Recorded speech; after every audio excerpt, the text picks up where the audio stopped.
As a Treetop donor, you can link your bank accounts and credit cards directly to the app.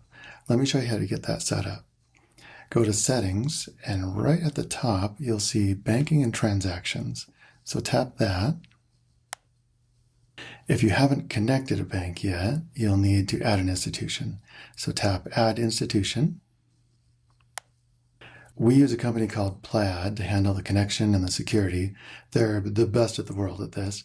On this screen, you can go to the bottom and tap Continue without a phone number. This screen lets you select your institution. I'll tap Chase here, and it will ask me to log in. Then tap Continue to log in. Enter the username and the password for your bank, and then tap Sign in.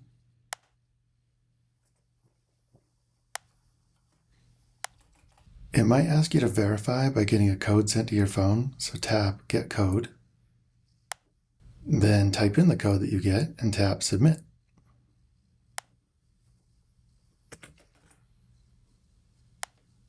Once you're in, Plaid will ask which accounts you want to connect to the app. You only want to link accounts where you actually spend money from. For most people, that's a checking account and maybe a credit card. You don't need to link savings accounts or investment accounts or anything like that. We're just here to help you stay within your budget. So I'm going to select my checking account and my credit card, and then scroll to the bottom. We don't need this additional information for the app, so tap Continue. It might have another confirmation screen depending on your bank, so just scroll to the bottom, agree, and tap Connect Account Information. Then you might see one more screen that asks you to have Plaid remember you, but you can tap Finish without saving down here at the bottom. The app will pull in some transactions right away, but before we get to that, I want to come back over to the Banking tab because I want to rename these accounts so that they're easier to recognize. So I'll tap the arrow next to my checking account. And in the pop-up, you have the option to name the account, hide it, or unlink it. I'm going to rename this one as Chase Checking. And then tap Save. And I'll also rename the credit card so it says Reward Card.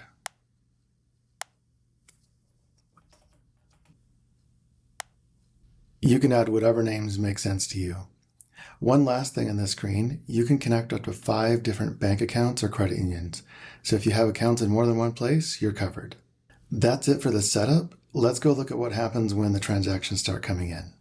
Once your accounts are linked, transactions will start showing up here in the Transactions tab. Plaid syncs throughout the day, so new transactions will pull in automatically. One thing to keep in mind, the app only pulls in transactions that have actually cleared. So if you make a credit card purchase and it's still showing as pending, then it won't show up here in the app yet. It'll usually appear within a day or two once it's finalized.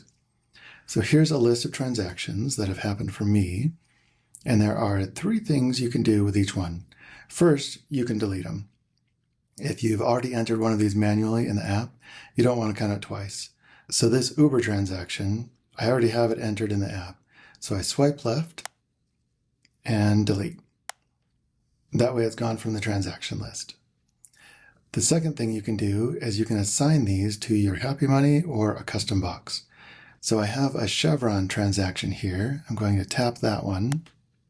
The pop-up defaults to box and the Happy Money box. So I'll tap Save because that's where I want it to go. And now it's removed from the transaction list.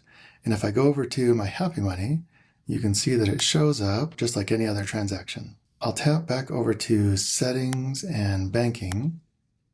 You can see that I also have a Walmart purchase here that I actually want to come out of my savings box. So I'll tap it and then tap the drop down here and select Savings. And then hit Save. So again, it removes it from the transaction list. And if I go over to Boxes and Savings, you can see that it's here in my savings box now. So I'll go back over to the transaction list again. And I'll show you the last thing that you can do, which is to link it to a calendar item. This is how you handle bills and paychecks. So I have a payment for a bill I made here, and I'll tap into it. And then instead of box, I'll click calendar. You can see that for today's date, it's empty down here because I expected the bill to happen tomorrow. I just paid it a day early. So I'll tap the arrow so I can see tomorrow's bills. And there it is. Just tap the big circle, it adds a check mark, and then click Save. When I do that, a couple of things happen automatically. It gets removed from the transaction list, and if I tap over to Calendar, you can see that the bill moved from tomorrow's date to today, when it actually happened. The amount also updates to $8, even though I had planned for it to be $10. And that $2 difference goes straight to my calendar buffer, because that's the difference between what I planned and what actually happened. So I can also tap over to the boxes screen and go into the calendar buffer, and you can see that I'm adding $2 to my buffer there.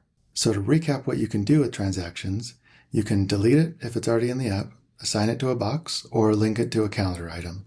That's really all there is to it. The real value here is making sure you don't miss anything. Transactions pull in automatically and sit here waiting for you. It's a nice safety net, especially for those of us who forget to enter their things right away. If you're already a Treetop donor, go ahead and connect your accounts. And if you're not one yet, you can become one right in the app under Settings.